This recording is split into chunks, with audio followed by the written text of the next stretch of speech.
तो students BEd first year अर्थात BEd प्रथम वर्ष बीएड फर्स्ट ईयर में पेपर सिक्स जिसका नाम है जेंडर स्कूल एंड सोसाइटी अर्थात लिंग विद्यालय और समाज यूनिट 5 इकाई 5 के अंतर्गत आज हम लोग जानेंगे patterns of violence against women अर्थात महिला हिंसा के प्रतिमान। ईश्वर की सुंदरतम रचना स्त्रियां मानी जाती हैं, परंतु उन्हें समाज में जो स्थान मिलना चाहिए वह स्थान किन्हीं कारणों से नहीं मिल पा रहा है। महिलाएं जिस स्थान की अधिकारिणी हैं वह उन्हें न मिलने के पीछे कई कारण निहित हैं, जिसमें स्त्री पुरुष दोनों ही दोषी हैं। महिलाओं के प्रति हिंसा के लिए पुरुष ही उत्तरदायी नहीं वरन स्त्रियां भी इस हेतु उत्तरदायी हैं। बालिकाएं जन्म के पश्चात ही नहीं अब तो माँ के गर्भ में भी सुरक्षित नहीं है, जिन्हें देवी और शक्ति का स्वरूप माना जाता है। उन बालिका शिशुओं की हत्या करते हुए मानवता के हाथ कंपित तक नहीं होते हैं। ये भी हमारे सभ्य और उन्नत समाज का एक चेहरा है जिसके प्रति संवेदनशीलता अत्यंत आवश्यक है। महिला हिंसा के कई स्वरूप अर्थात प्रतिमान हैं। महिलाएं जहां सुरक्षित मानी जाती हैं वे स्थान आज उनके लिए नितांत असुरक्षित हैं, क्योंकि लगभग 70% महिलाओं के साथ गलत आचरणों में परिवारजनों और रिश्तेदारों की भूमिका होती है। महिला हिंसा प्रत्यक्ष अप्रत्यक्ष शारीरिक मानसिक आर्थिक रूप से जन्म पूर्व तथा जन्म पश्चात होती है। महिला हिंसा के प्रतिमानों में नित्य परिवर्तन हो रहे हैं। वर्तमान में साइबर अपराध भी इसी श्रेणी के अंतर्गत आ गए हैं, जिसके कारण शोषण की शिकार महिलाएं आत्महत्या और मानसिक कुंठा की शिकार हो जाती हैं। महिला हिंसा के प्रतिमानों और तरीकों में परिवर्तन अवश्य आया है, परंतु उसके पीछे सोच वही संकीर्ण और भ्रामक है। महिलाओं की हिंसा की सर्वाधिक घृणास्पद स्थिति तो तब होती है जब उन्हें भ्रूण में ही समाप्त कर दिया जाता है, और यदि कन्या शिशु जन्म लेती है तो उसे जिंदा ही मार दिया जाता है। अब हम जानेंगे फीमेल फोर्टिसाइड कन्या भ्रूण हत्या। वर्तमान में विज्ञान तथा तकनीकी ज्ञान के अनेक लाभ हैं, परंतु विज्ञान और तकनीकी का दुरुपयोग मानव एवं मनुष्यों के विनाश की लीला रचने के लिए हो रहा है। वैज्ञानिक तकनीकी को शर्मिंदा करने वाला ऐसा ही दुरुपयोग गर्भ में पल रहे भ्रूण के लिंग को जानने के लिए किया जाता है। सोनोग्राफी के द्वारा मनुष्य शिशु में लिंग का पता लगा लिया जाता है और उसको कन्या होने पर गर्भ में ही समाप्त कर दिया जाता है। हालांकि भ्रूण परीक्षण निषेध है, फिर भी अस्पतालों और क्लिनिकों में ये कार्य धड़ल्ले से चल रहा है। जब तकनीकी इतनी विकसित और सुलभ नहीं थी तब भी स्त्रियों की नाभि देखकर उनको खान पान की आदतों इत्यादि के आधार पर उनके गर्भस्थ शिशु को समाप्त कर दिया जाता था और इतना प्रताड़ित कर दिया जाता था कि स्त्री का मानसिक तनाव के कारण बच्चा गिर जाता था। भारत में लगभग 6 लाख कन्या भ्रूण हत्याएँ होती हैं। फीमेल इन्फेंटिसाइड कन्या शिशु हत्या। कन्या शिशु की हत्या राजस्थान इत्यादि राज्यों में अधिक मात्रा में प्रचलित थी और अभी भी ये कुसक परंपरा जीवित है। कन्या शिशु को उसके जन्म के पश्चात जिंदा काट दिया जाता था या उसका गला दबाकर उसकी हत्या कर दी जाती थी। राजस्थान में तो रेत के भीतर इन नन्ही जानों को जिंदा ही दफना दिया जाता था। इसको गिरफ्त के पीछे एक ही कारण था, शिशु का लिंग, क्योंकि वह लड़की है। 1994 में प्रवश पूर्व निदान तकनीकी अधिनियम द्वारा भ्रूण परीक्षण पर रोक लगा दी गई। अब हम लोग जानेंगे चाइल्ड मैरिज बाल विवाह अर्थात बचपन में ही विवाह कर देना। भारत में विवाह को एक पवित्र सूत्र माना गया है और ये एक संस्था है। आश्रम चतुरार्य ब्रह्मचर्य गृहस्थ वानप्रस्थ और संन्यास के अंतर्गत गृहस्थ आश्रम का स्थान अत्यधिक महत्वपूर्ण माना जाता है। गृहस्थ आश्रम की आयु 25 से 50 वर्ष तक की होती थी, जिसमें विवाह करके संतान उत्पत्ति करना, दानादि कार्यों को संपन्न करना। इस प्रकार प्राचीन काल में इस व्यवस्था में बाल विवाह के तत्व नहीं मिलते हैं, परंतु जब वर्ण बदलकर जाति जैसी जटिल व्यवस्था में परिवर्तन हो गए, जिनका आधार कर्म न होकर जन्म था और अपनी अतुलनीय संपदा से विदेशियों को भारत सदैव आकर्षित करता रहा है, जिसके कारण विदेशी आक्रांताओं और आक्रमणों की निरंतरता बढ़ती गई और सांस्कृतिक संक्रमण हुआ। इनका सर्वाधिक कुप्रभाव स्त्रियों की स्थिति पर पड़ा। वे असुरक्षित मानी जाने लगी, जिसके परिणाम स्वरूप बाल विवाह, पर्दा प्रथा और कुरीतियों ने जन्म लिया।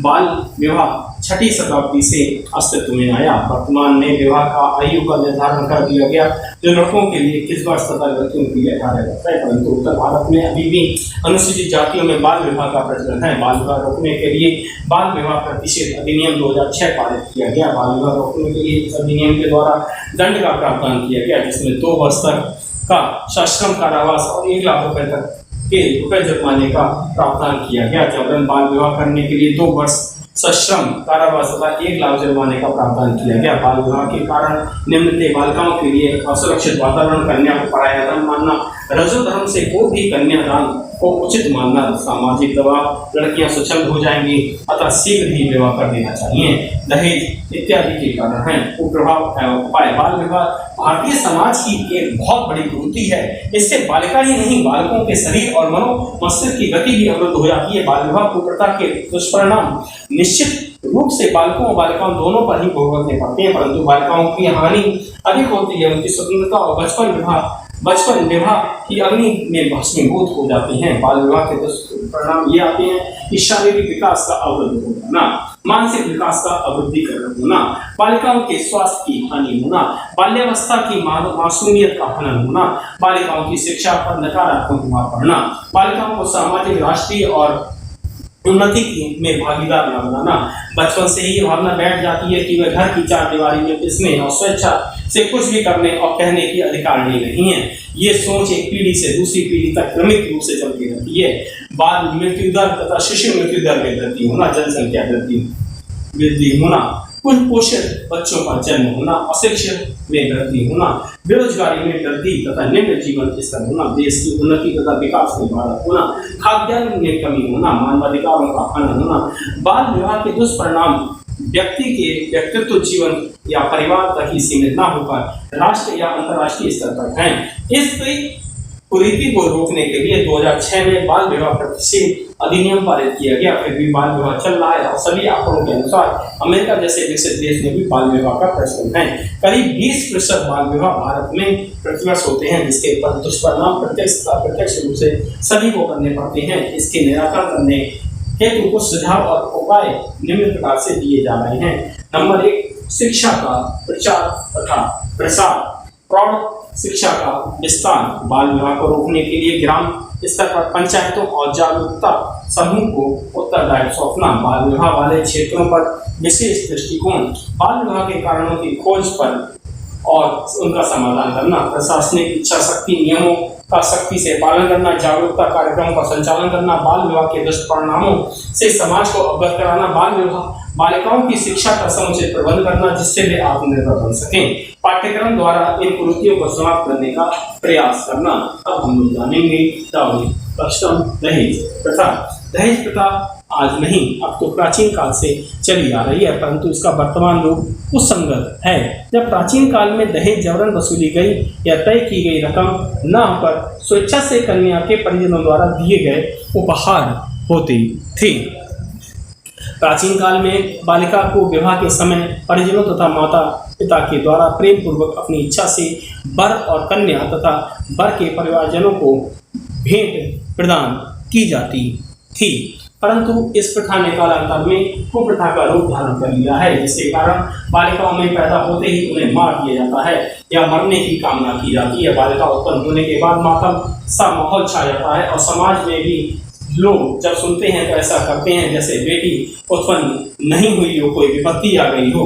वस्तुतः बेटियों के साथ समाज में इतने बंधन, इतनी कुरीतियां जोड़ दी गई हैं कि वे माता पिता की चिंता का विषय बनी हुई हैं। माता पिता अपने जीवन भर की कमाई जोड़ तोड़कर दहेज देते हैं, फिर भी किसी न किसी मांग के कारण बेटियां सताई जाती हैं और एक दिन दहेज से इस दाना की आग के लपटों की भेंट चढ़ा दी जाती है। फिर भला कौन सा पिता या कौन सा भाई अपने घर में चाहेगा कि बेटी हो, परंतु इसको प्रथा के जिम्मेदार कोई और एक व्यक्ति ना होकर समाज का हर वह व्यक्ति है जो शादी की चकाचौंध, दहेज की गाड़ी, सामान, जेवर इत्यादि की बात करता है और प्रशंसा करके दहेज लोभियों के मनोबल को बढ़ाता है। दहेज की बलि की वेदी पर बेटियों के चलाने का कार्य पुरुष प्रधान इस समाज में केवल पुरुष ही संपन्न नहीं करते, बल्कि स्वयं किसी की बेटियां ही संपन्न कराने में अग्रणी भूमिका निभाती हैं। औरतें स्वयं दहेज के लिए प्रताड़ित करती हैं और आत्महत्या और दहेज में जलाने का पूरा सहयोग भी देती हैं। इसका कारण है कि दहेज प्रथा जो अब कुप्रथा का रूप धारण कर चुकी है। इसके कारण यह है कि दहेज व्यक्ति के लोभ का